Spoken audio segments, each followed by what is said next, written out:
Hare Krishna, continuamos hoy con la lectura de la guía para comprender la Bhagavad Gita con la traducción literal de Srila Charyadeva. Nos quedamos en la parte 7. Hoy vamos a hacer la lectura de la práctica espiritual del yoga. El título dice la práctica espiritual yoga, entre paréntesis. Frecuentemente se menciona que la palabra yoga viene de la raíz sánscrita yuj, que significa, en el sentido relevante aquí, unir, ligar, vincular, conectar, preparar, aparejar, utilizar u ocupar, meditar en Dios y unirse a Él. Por lo tanto, sin ser muy entendidos sobre cuestiones semánticas significativas, podemos decir que yoga, tanto en el diccionario sánscrito como en la Bhagavad Gita, se refiere en primer lugar a una práctica espiritual en la cual se prepara al alma para unirse a Dios. La Bhagavad Gita conoce y respeta el hecho de que las personas son diferentes y, entonces, presenta senderos de yoga alternativos. Fiel a su nombre, Karma Yoga, yoga de la acción, atrae a las personas activas, quienes, como la mayoría de nosotros, desean actuar en el mundo de manera dinámica.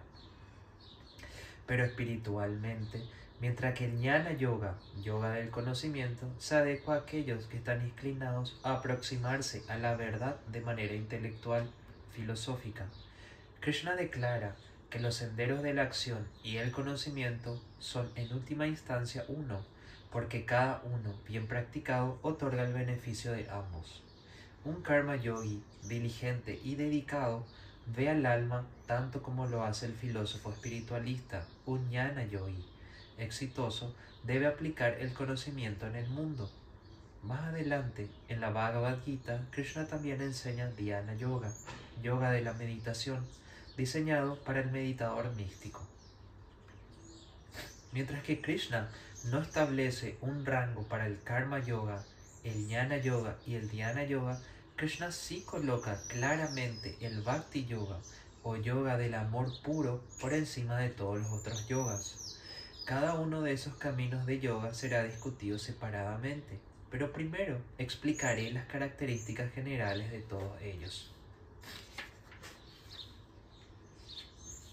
Ecuanimidad, samatvam.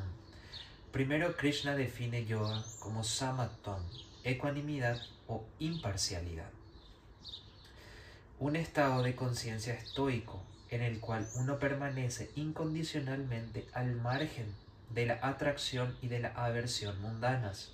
Por lo tanto, esta igualdad o ecuanimidad es lo opuesto y el antídoto para dvanda, dualidades, tales como felicidad y tristeza, victoria y derrota, ganancia y pérdida, fama e infamia, etc. En la sección anterior del karma hice una lista de esas dualidades, diciendo que al estar atrapados en tales dualidades y sus extremos de felicidad y tristeza, amamos y odiamos objetos materiales y olvidamos que nuestro verdadero ser existe más allá de todos los objetos materiales.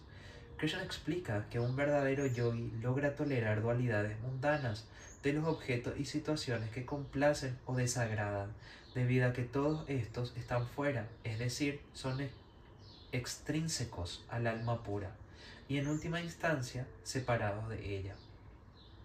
El yogi se enfoca dentro de sí.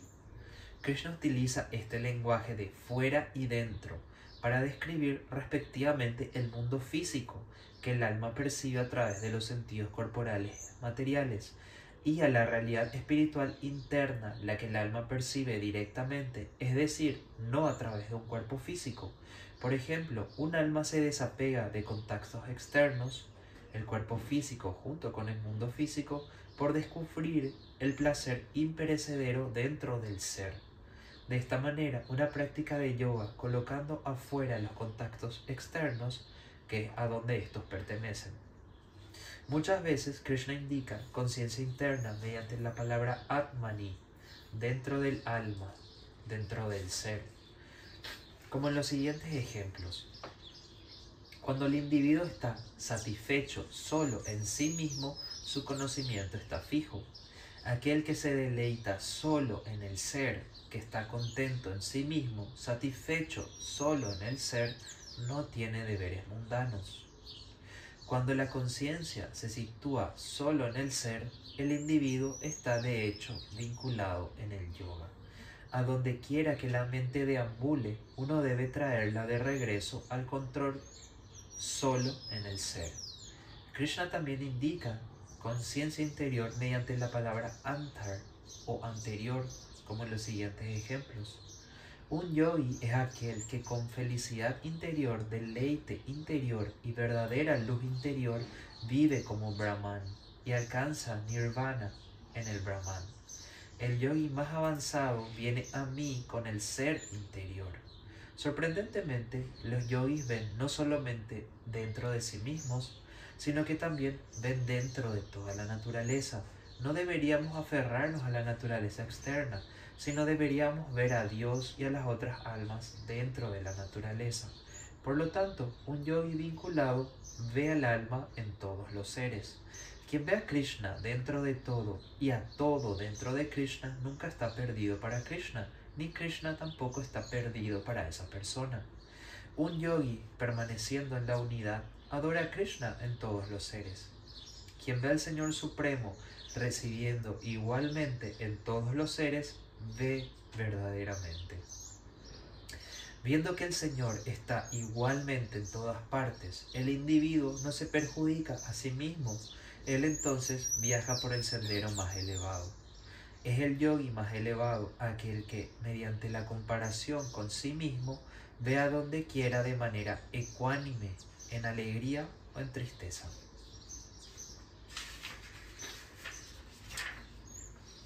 De hecho, este yogi puro se convierte en un ser, siendo el ser de todos los seres. Por lo tanto, el mejor yogi, un alma purificada, dotada de completa y profunda empatía universal, se empadece de cada alma como si ella fuese esa alma. Se compadece de cada alma como si ella fuese esa alma. Semejante yogi ve cada alma igualmente dentro de Krishna y a Krishna igualmente dentro de cada alma. Krishna es la base fundamental de Samaton, ecuanimidad, también llamado Ekatón, unidad o unicidad. Todas las almas son partes de Él y son uno con los otros en Él. Ya hemos discutido en qué sentido Krishna lo es todo. Él es todo porque lo engloba todo, porque es la fuente de todo. El propio Krishna establece el ejemplo de una visión ecuánime, porque Él es igual para con todos los seres. Las almas sinceras, incluyendo los yogis, siguen el ejemplo de Krishna. De hecho, aquel que conoce de verdad su vasto poder y yoga, también se ocupa en yoga inquebrantable, porque todo fluye desde Krishna, incluyendo el yoga. Tal como Krishna envía la lluvia para el agricultor, Él envía yoga para el yogi. La propia Bhagavad Gita en sí misma es yoga. Así que, como declaran tanto Arjuna como Sanjaya, Krishna es el Señor del yoga. De hecho, es el magnífico Señor del yoga. Mediante su yoga majestuoso, Krishna mantiene y gobierna todos los seres. Mediante su desconcertante poder de yoga, Yoga Maya, Él se oculta y mediante su poder personal de yoga, Él se revela. Nadie es igual o más grande que Krishna, y así como el líder natural de la creación, Krishna establece la unidad e igualdad espiritual de todo lo que crea. Krishna declara que yoga es ecuanimidad, y que el yoga más elevado ve con ecuanimidad en todas partes, dentro de sí, dentro de otros y dentro de la naturaleza. Así, un mundo material constituido de materia muerta y almas confusas surge mágicamente a la vida cuando vemos a Krishna en todas partes. A todo en Krishna y a la verdadera naturaleza espiritual de la vida. En tal estado liberado, Buddhi, razón, está desprendida y libre en todas partes. De ese modo, el individuo es ecuánime en alegría y en tristeza externas, en el frío y en el calor. De hecho, uno hace de la alegría y la tristeza lo mismo. Para alguien así situado en el ser, las dualidades colapsan. Él ve con igualdad el sufrimiento y la felicidad, la tierra y el oro, lo agradable y desagradable, a la censura y a la alabanza, la honra y la deshonra. En ese estado de ecuanimidad de yoga, el individuo trasciende las modalidades de la naturaleza. En otras palabras, él está liberado.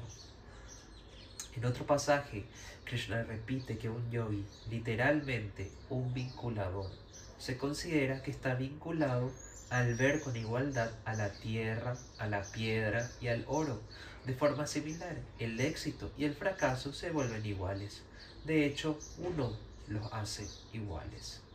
En el ámbito social, un yogi con buddhi ecuánime se ve la igualdad espiritual fundamental de los amigos, los enemigos, los neutrales, los mediadores, los odiosos, los parientes e incluso los santos y los pecadores, y por lo tanto sobrepasa a quien ve meramente a los objetos materiales como iguales. Krishna agrega que aquellos con buddhi ecuánime se dedican en todas partes al bienestar de todos los seres y van hacia Krishna.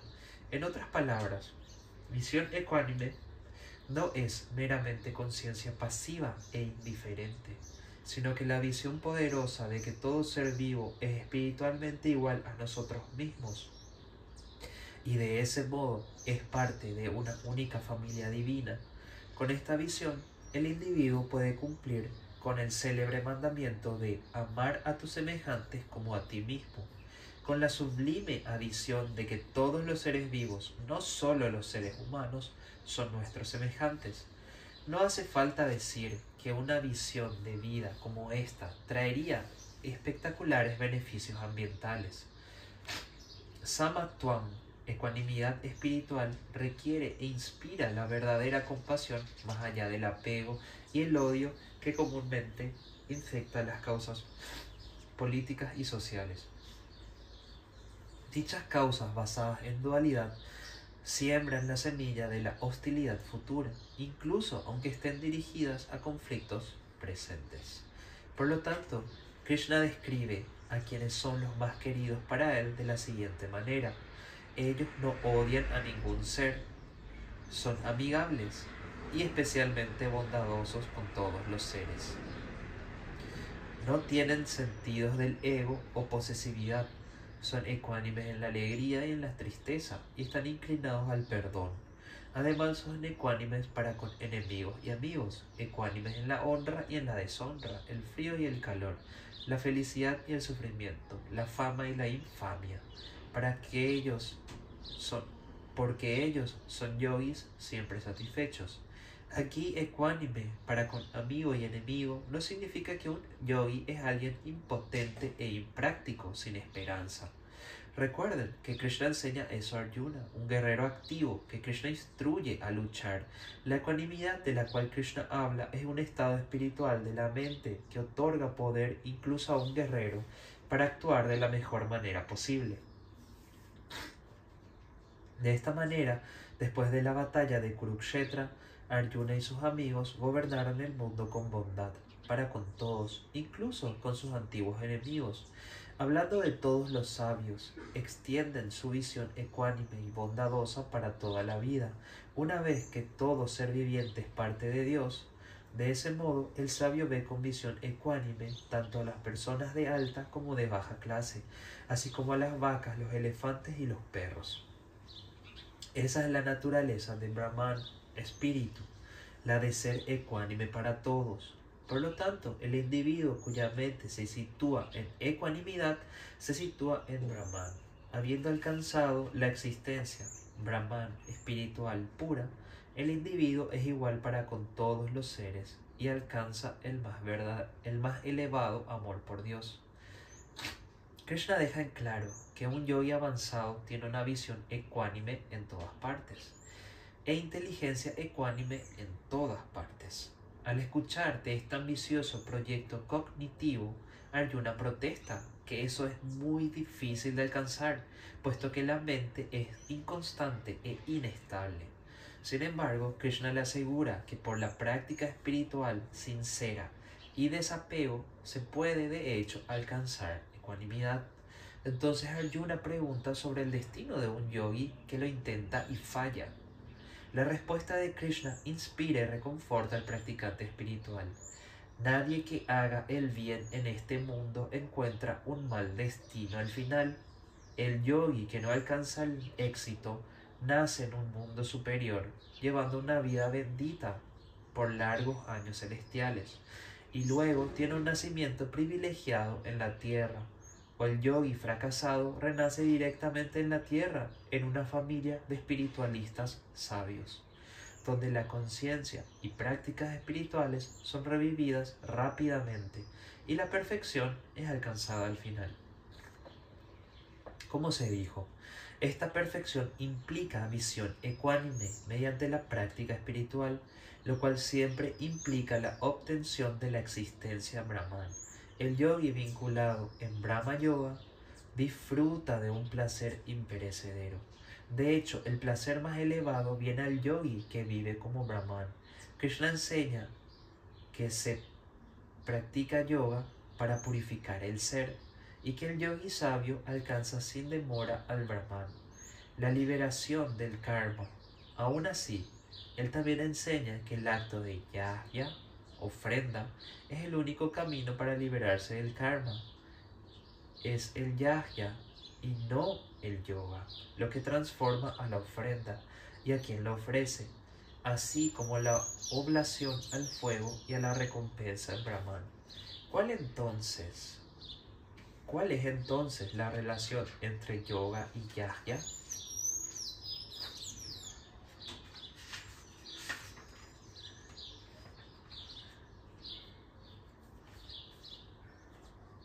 ¿Sigo? Sí. Renunciación, sannyasa. En el comienzo del capítulo 6, Krishna trae al yoga y al yajna juntos de una forma interesante. Habiendo enseñado que yoga es ecuanimidad, Krishna ahora declara que yoga es renunciación, pues nadie se vuelve un yogi si no renuncia al deseo egoísta. Aún así, aquel que es un verdadero renunciante y por lo tanto un verdadero yogi desempeña deberes necesarios, mientras que él no enciende un fuego, no es yogi. Desde luego que aquí fuego se refiere a un fuego sagrado, literal o simbólico, el cual recibe y consume la ofrenda del individuo. El punto es claro, un yogi debe ejecutar los deberes prescritos, y entre estos un deber prominente es yajna. Sin yajna no hay yoga. Para entender esa conexión crucial entre práctica espiritual, yoga, renunciación y ofrenda, necesitamos analizar de cerca lo que Krishna quiere decir cuando habla de renunciar. Renunciación es un tema central en la Bhagavad Gita por dos razones. Uno, Arjuna quiere renunciar a la batalla y Krishna insiste en que Arjuna está confundiendo la renunciación. 2. Krishna enseña liberación y uno debe renunciar apropiadamente a este mundo para alcanzar la liberación. Krishna utiliza principalmente dos palabras para denotar renunciación: tyaga y sannyasa. Una diferencia notable entre esos sinónimos destaca la enseñanza de la Bhagavad Gita sobre renuncia. La palabra tyaga, de varias maneras, significa de forma inequívoca abandonar, renunciar o dejar algo. Por lo tanto, Krishna utiliza esta palabra para describir al alma dejando el cuerpo material en el momento de la muerte. Rechazar toda posesividad, abandonar los deseos nacidos del egoísmo, rechazar la lujuria, la ira y la codicia. Krishna también define tyaga como el abandonar los frutos de todas las acciones y muchas veces usa la palabra en ese sentido, así como en el sentido de abandonar el apego por el fruto de las acciones. Pero como se declara en el 6.1, no se deben abandonar los deberes prescritos. De ese modo, sacrificio, caridad y austeridad no deben ser abandonados. Natyayam. Estos deben ser ejecutados. Tampoco se debe abandonar natyayet, el trabajo que le es natural en la vida. De hecho, es imposible para un alma encarnada abandonar tyaktum, las acciones completamente. Un renunciante, tyagi, es aquel que renuncia al fruto de la acción. Krishna nunca declara que tyaga, mera renuncia, es yoga. En lugar de eso, yoga es sannyasa, una palabra que no significa meramente renunciar a las cosas, sino que estas realmente se le entregan o encomiendan positivamente al lugar o personas apropiadas. La palabra sannyasa está formada por tres elementos semánticos: sam, ni, asa, que significan apropiada o completamente. Sam, colocar algo; asa, debajo o dentro; ni, por lo tanto, sannyasa puede significar colocar debajo, renunciar, o colocar dentro, confiar o encomendar algo a otra persona. La Bhagavad Gita claramente utiliza la palabra sannyasa de ambas maneras. En el sentido de abandonar algo, Krishna utiliza esa palabra cuando establece que nadie puede ser un yogi si no abandona el deseo egoísta, que un yogi avanzado abandona todos los deseos egoístas, que quien abandona la dualidad y quien ni odia ni anhela debe ser conocido como un renunciante estable, y que los eruditos dicen que renunciación es abandonar las acciones egoístas. Sin embargo, Krishna enfatiza que abandonar meramente el deseo mundano sin un programa espiritual positivo no libera al individuo. Así que no se alcanza la perfección por medio de mera renunciación. Yoga de la acción, Karma Yoga, es mejor que renunciar a la acción. Es difícil alcanzar la renunciación sin una práctica espiritual positiva.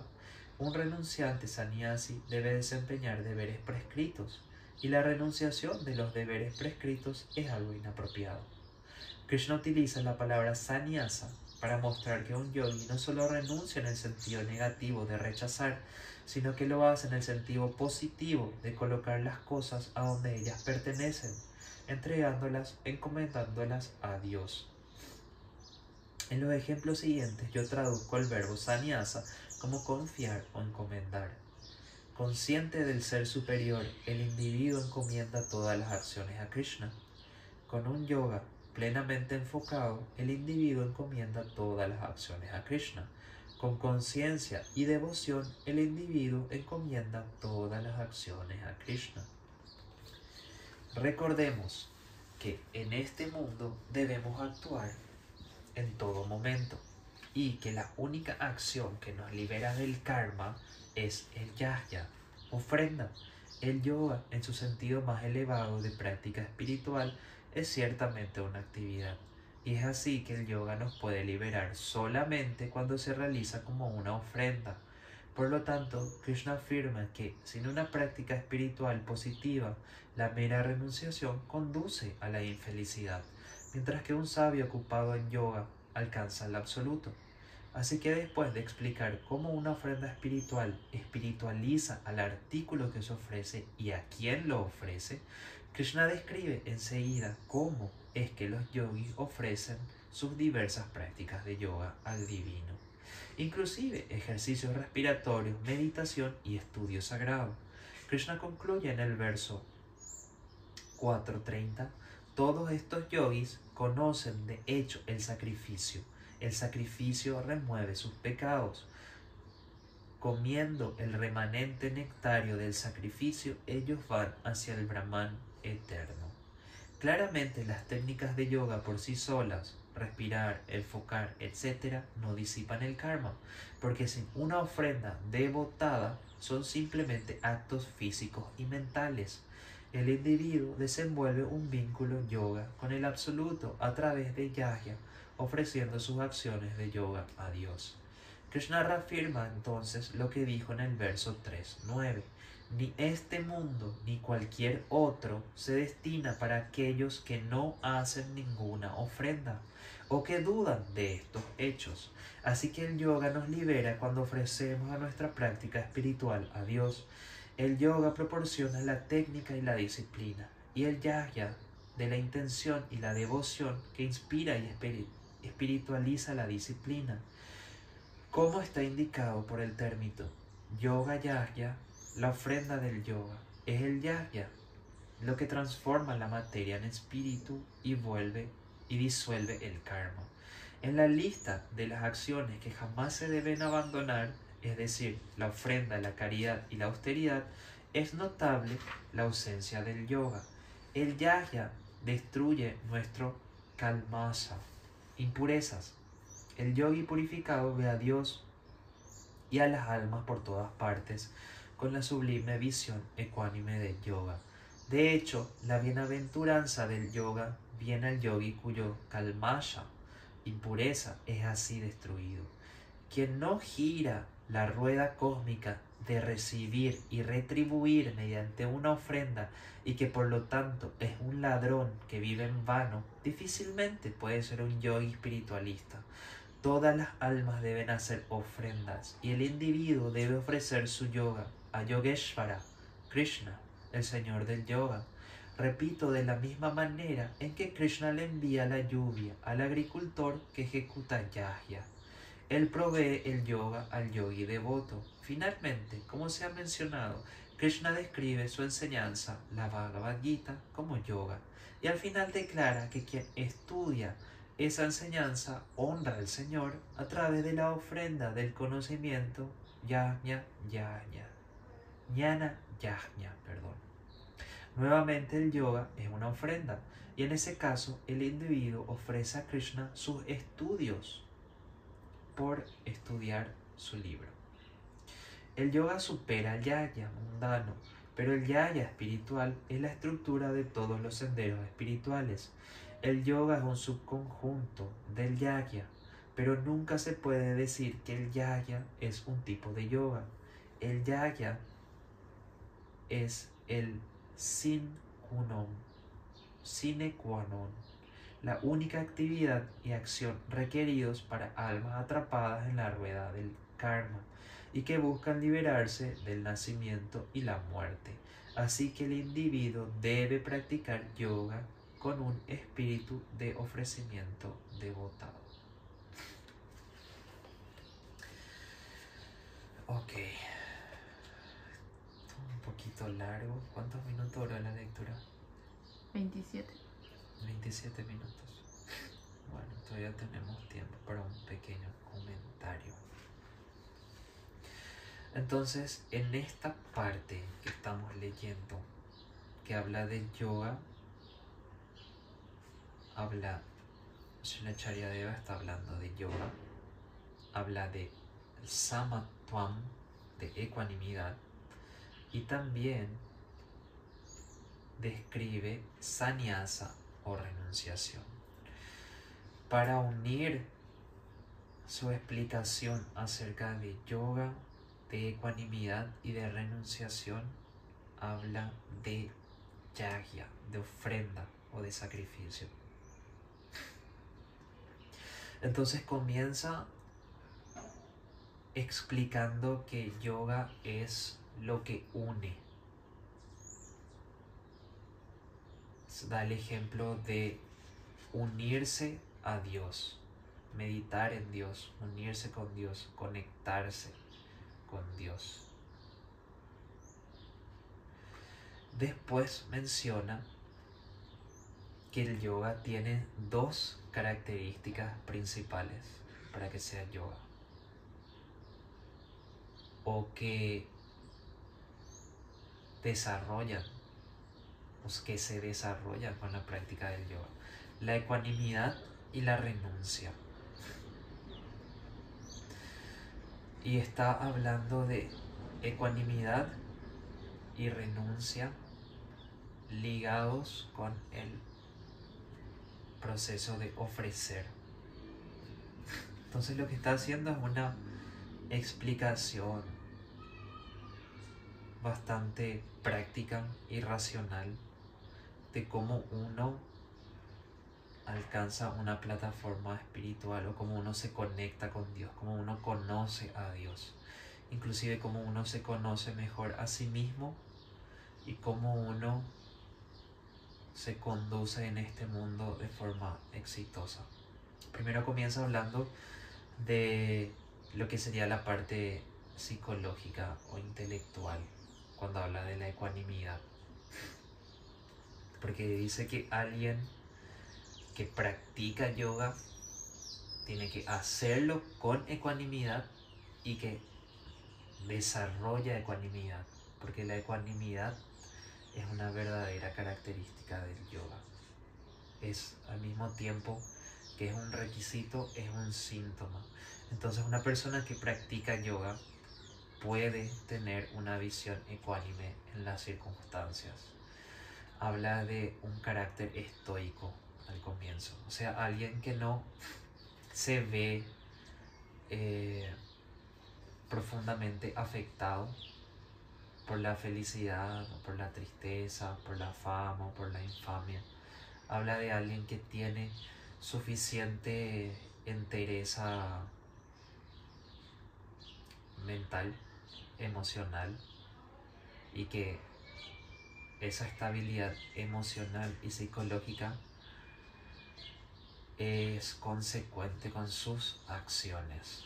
Es decir, que puede hacer siempre lo correcto, independientemente de que se encuentre en una relación de felicidad, de tristeza, o que se encuentre vinculado a personas que buscan el bien o el mal para él, ya sea de amigos, enemigos. Entonces lo que nos está diciendo es que una persona verdaderamente espiritual sí toma acciones, sí vive en el mundo, sí tiene relacionamiento con las personas, sí tiene trabajo, sí tiene familia, sí toma decisiones. Y esas decisiones a veces pueden verse un poco confusas, que esas son las preguntas de Arjuna.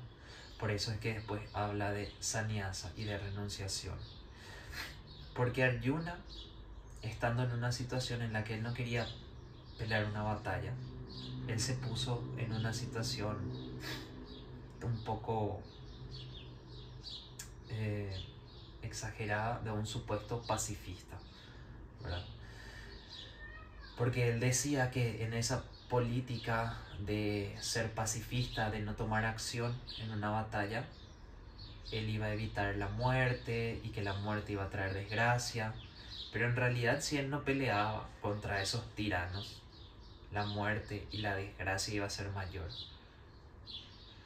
Entonces, donde aparentemente había una mala acción, que era la de involucrarse en una batalla, en realidad había una gran bendición, porque esa batalla él tenía que ganarla, porque él era una persona justa, pura, y fue un gran gobernante.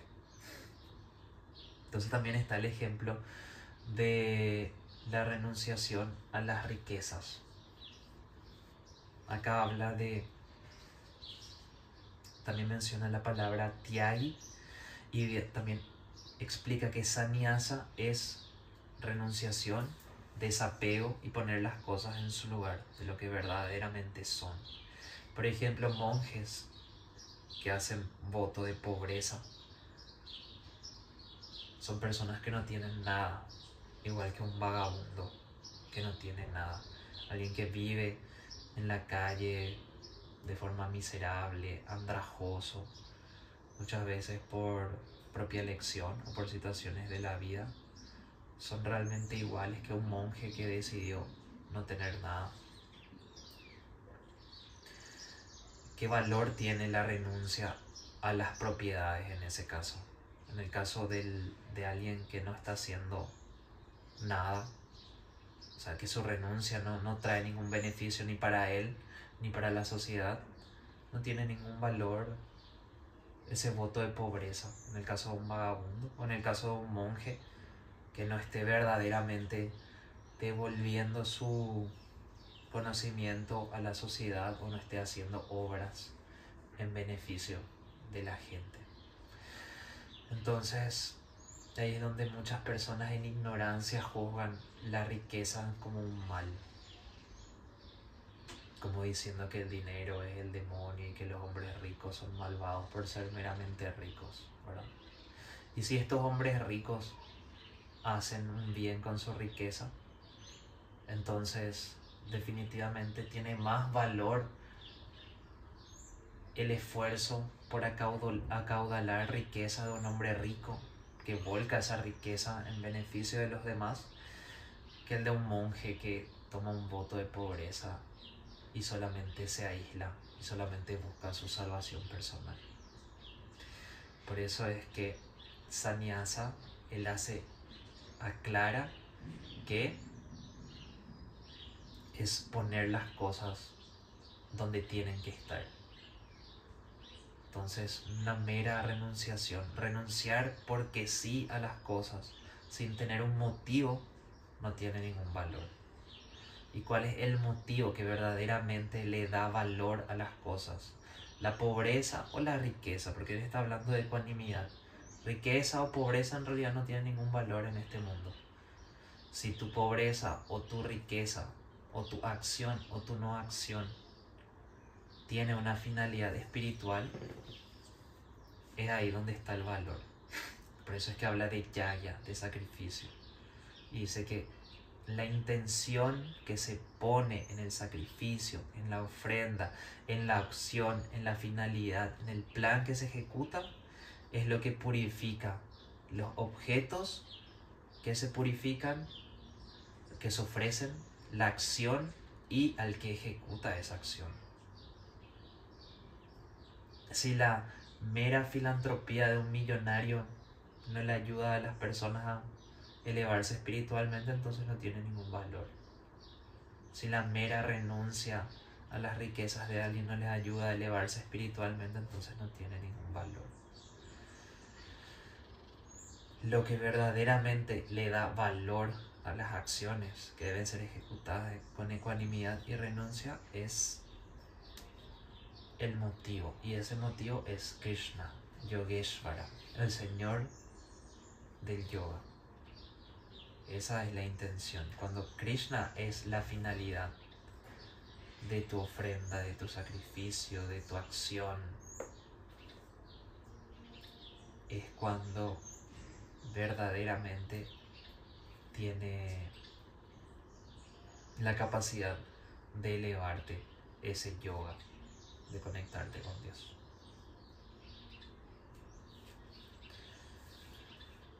¿Preguntas?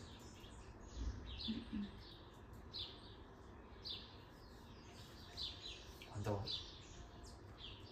38. Bueno, vamos a dejarlo ahí y hasta el próximo episodio. Hare Krishna.